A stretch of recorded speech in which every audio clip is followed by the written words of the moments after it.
में जब दिया लगाओ और मंदिर में जब दीप प्रज्वलित करो,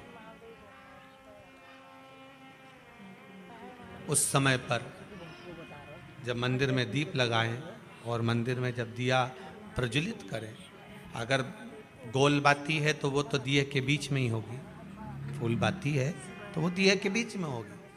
और मान लो अगर लंबी बाती लेकर गए हो, लंबी बाती को लेकर पहुँचे हो, तो अगर दीप लगा रहे हो, कामना रख कर लगा रहे हो कि मेरी ये कामना है, तो वो दीप का बाती का मुख अपनी ओर रखना, पर कोई कामना नहीं।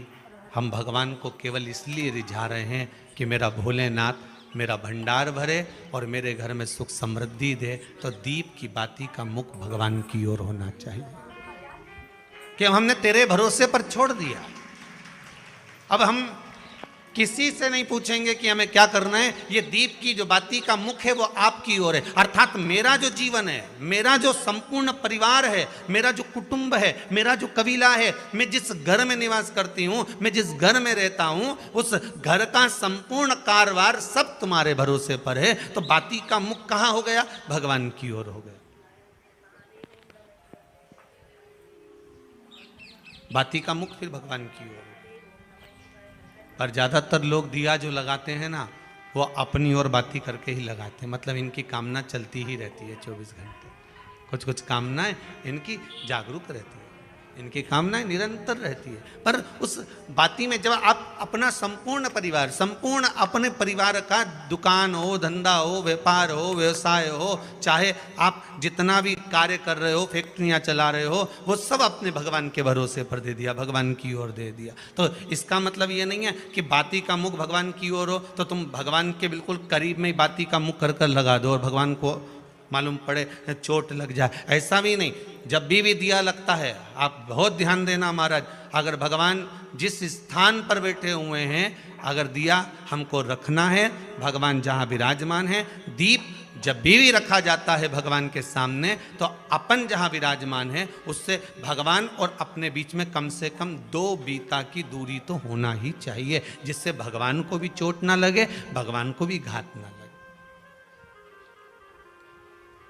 तुलसी महारानी को जो दिया लगाया जाता है वो तुलसा महारानी से दूर लगाना चाहिए। तुलसी के क्यारे में दीप लगाने का प्रमाण नहीं है कि तुम तुलसी के क्यारे के अंदर दिया लगाओ। पहले तो ऐसा नियम था कि तुलसी का जो क्यारा बनता था उसमें एक नीचे अलग से दिया रखने की जगह बनती थी, तो उसमें दिया रख दिया जाता था। आज के ज़माने में इतनी जगह ही नहीं कि वह में रखो, तो लोग वो कुंडा में धर के आ जाए। अब वो कुंडी में रख के आए, मालूम पड़े तुलसी महारानी का पत्ता मुरझा जाता है, तुलसा महारानी भी ऐसी मूर्छित हो जाती है, तुलसा महारानी भी चारों तरफ से वो दिए की लो से जल जाती है। ऐसा दीप लगाने का कोई फायदा नहीं, ऐसे दीप की कोई महत्वता नहीं है। किसी को कष्ट देकर, किसी को परेशान कर कर, देवता हो चाहे आप हो, आप किसी को कष्ट देकर, किसी को परेशान कर कर अगर भजन कर रहे हो तो उसका कोई सुख नहीं है हमारा, उसका कोई आनंद नहीं है। किसी को भी कष्ट देकर अगर आपने भजन भी किया, यज्ञ भी करा, दान भी करा, पुण्य भी करा, सत्कर्म भी करा, भजन भी करा, उसका कोई तत्व नहीं। शाम को 4 बजे से लेकर 7 बजे के बीच में शंकर और पार्वती के भ्रमण का समय रहता है। मेरे देवाधिदेव महादेव और माता पार्वती के भ्रमण का समय, भगवान शंकर पार्वती घूमने को निकले। इसलिए हमारा सनातन धर्म कहता है शाम के समय पर माताओं को झाड़ू नहीं लगाना चाहिए, शाम के समय पर माताओं को चूड़ी बिछिया नहीं बदलना चाहिए, शाम के समय पर माताओं को मांग में सिंदूरा नहीं भरना चाहिए, शाम के समय पर माताओं को बाल नहीं बांधना चाहिए, शाम के समय पर माताओं को चौखट पर नहीं बैठना चाहिए। उसका कारण क्या है? क्योंकि पार्वती जी ने भगवान भोलेनाथ जी से कहा था कि तुम मुझे रोज शाम के समय प्रदोष काल में भ्रमण के लिए लेकर जाते हो, मेरे लिए आज्ञा क्या है? शंकर भगवान ने कहा सुनो पार्वती, मंदिर के अंदर नंदी रहता है, जाने वाला यात्री जब मंदिर में मेरा दर्शन करने आता है तो नंदी के कानों में कहकर जाता है कि शिव जी को मेरे यहाँ लेकर आना। मैं नंदी के अनुसार उनके घर जाता हूँ, मेरा काम है उनका कल्याण करना और तेरा काम है उनके घर की नारी को अखंड सौभाग्यवती का वर प्रदान करना, ये तेरा काम है। तब पार्वती माता ने कहा अखंड सौभाग्यवती होने का वर मैं तो दे दूंगी, पर उस समय पर माताएं चूड़ी बदल रही होगी, हाथ से चूड़ी निकाल रही होगी, तो मैं वर कैसे दे सकती हूँ? मांग भर रही होगी तो मैं वर कैसे दे सकती हूँ? उस समय पर चूड़ी बिछिया बदला जा रहा होगा तो मैं वर कैसे दे सकती हूँ? उस समय पर झाड़ू लग रही होगी तो मैं लक्ष्मी को वहां कैसे भेज सकती हूँ? आप बताओ। तो शंकर भगवान ने कहा प्रदोष का समय एक ऐसा समय होता है, शाम का समय ऐसा होता है जिस समय पर केवल शंकर और पार्वती की आराधना का समय होता है। हम तो कई लोगों से कहते हैं अगर आपके यहाँ संपदा नहीं आ रही है, बहुत मेहनत कर रहे हो, फल नहीं मिल रहा, कहीं नौकरी, कहीं सर्विस या कहीं व्यापार या व्यवसाय में कहीं तकलीफ आ रही है, हम सबसे कहते हैं शाम का समय पकड़ लो, शंकर जी के मंदिर में दिया लगाना प्रारंभ करो। शिव मंदिर में अगर दिया नहीं लगा रहे हो तो बेलपत्री के पेड़ के नीचे दिया लगा। बेलपत्री और शंकर जी के मंदिर में दिया नहीं लगा रहे तो शंकर जी के मंदिर के बाहर चौखट पर दिया लगा।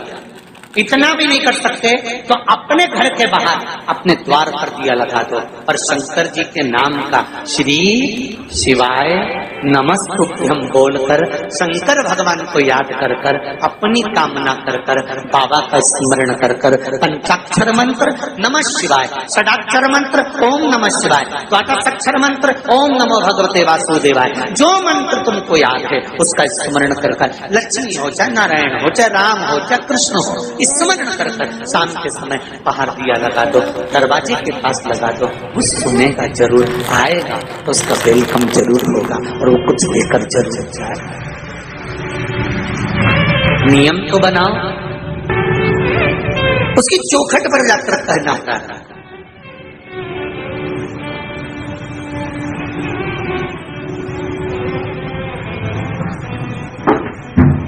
बृहस्पति महाराज ने कहा कि शाम का समय जो प्रदोष का समय होता है उस समय पर इंद्रदेव तुम शंकर जी की आराधना करो। शिव आराधना से शंकर जी जो मार्ग प्रशस्त करेंगे, शिव आराधना से जो शंकर जी कहेंगे वो तुम करना, ठीक है? आराधना करी बाबा भोलेनाथ जी।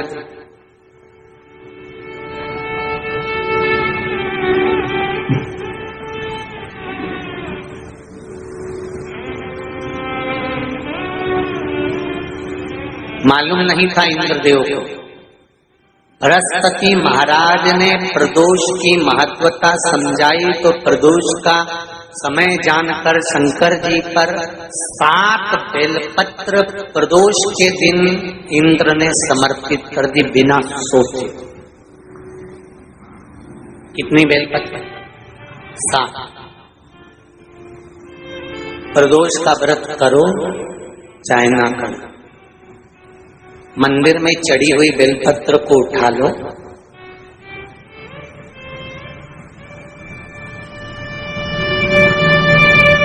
बेलपत्र का ब्रह्म कमल बना लो,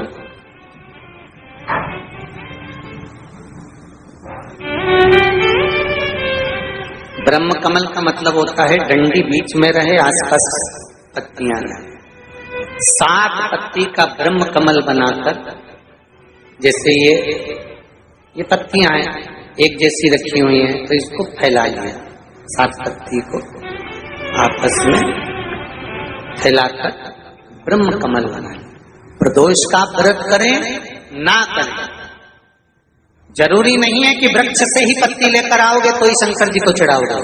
शिव जी पे से चढ़ी हुई उठाकर धोकर ब्रह्म कमल बनाकर बाबा से विनय कर कर, हे प्रभु आज मैं इस काम के लिए जा रहा हूं, बाबा मेरा यह कार्य है, बोलकर श्री शिवाय नमस्तुभ्यं बोलकर शिवलिंग पर समर्पित कर दो। दिन भर के प्रदोष व्रत का फल बाबा एक बेलपत्री समर्पित करने पर ही प्रदान कर देता है। शिव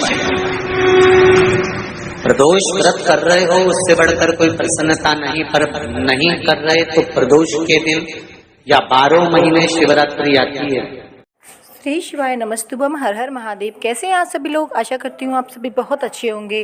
देखिए, जो भी मेरे चैनल पर पहली भाई बहन पहली बार आए हैं वह मेरे चैनल को सब्सक्राइब कर लें। मेरी वीडियो कैसी लगती है कमेंट में हर हर महादेव लिखना ना भूलें। देखिए, आज का उपाय बहुत ही अच्छा उपाय बताया है। प्रदोष काल में अगर आप एक दीप अपने दरवाजे पर लगाते हैं तो धन का आपके यहाँ भंडार भर जाएगा, लक्ष्मी का आगमन होगा।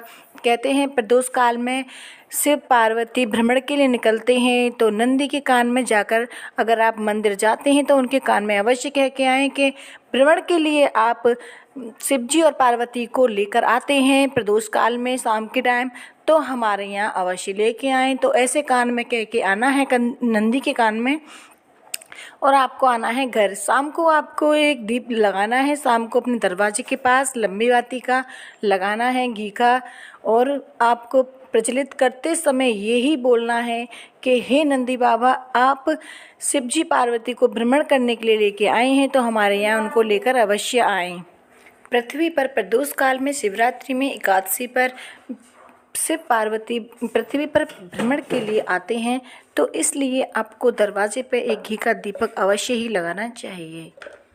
इससे आपके यहाँ धन में बरकत होगी, आपके यहाँ धन संपदा खूब बढ़ेगी, कोई भी कष्ट बीमारी नहीं रहेंगी। आपके धन संपदा की जो भी कमी है वो कमी पूरी होगी। जिस व्यक्ति के यहाँ धन की बहुत कमी है, कष्ट बहुत ज़्यादा है, विपदा आ पड़ी है, समझ नहीं आ रहा है क्या करें, तो प्रदीप मिश्रा जी ने शिव पुराण में बता दिया है कि अगर आपके यहाँ ये सब परेशानियां हैं तो आप एक उपाय अवश्य कर लें। प्रदोष काल में एक दीपक अवश्य लगाएं। देखिए, अगर आप मंदिर नहीं जा सकते या आप शिवालय नहीं जा सकते, बेलपत्र के पेड़ के पास दीप नहीं लगा सकते, तो एक अपने दरवाजे पे अवश्य ही लगा दें।